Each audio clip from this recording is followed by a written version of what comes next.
New Relight opticals and computerised I clinic. हमारे यहाँ Sarojini hospital के आई स्पेशलिस्ट डॉक्टर अवेलेबल। अपनी आंखों का मुफ्त मुआयना करवाइए। जी हाँ, sun glasses 99 onward, any number glasses from 250।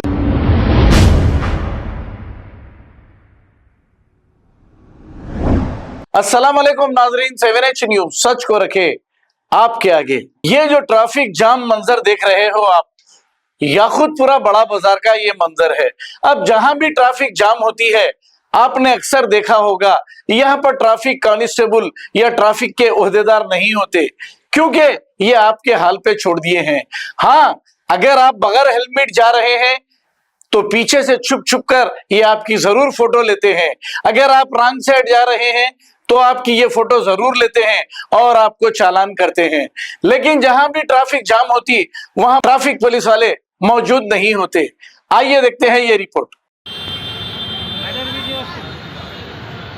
चालाना करने टाइम है पुलिस वालों का, नहीं ट्रैफिक को देखने टाइम नहीं है।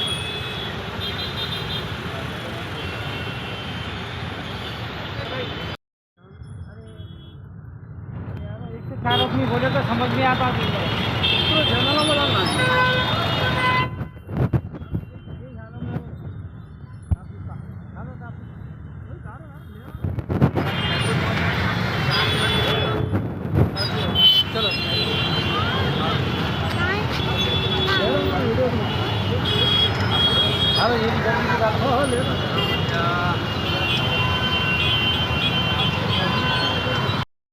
New Relight opticals and computerised I clinic. हमारे यहाँ सरोजनी हॉस्पिटल के आई स्पेशलिस्ट डॉक्टर अवेलेबल। अपनी आंखों का मुफ्त मुआयना करवाइए। जी हाँ, sun glasses 99 onward, any number glasses from 250 onward, contact lenses any colour ₹99 onward. जो हजरात 60 साल की उम्र से ज्यादा है, हज और उम्रा जाना चाहते हैं, उनके लिए बिल्कुल free number glasses, free home delivery और free eye checkup. New relight optical, Talab Katta main road, opposite to Baba Bahauddin Dargah. Mobile 9848392127। खबर है शहर की, खबर है गाँव की, खबर है सारी दुनिया की। 7H न्यूज पसंद आए तो लाइक कीजिए, शेयर कीजिए और सब्सक्राइब करना ना भूले। 7H news.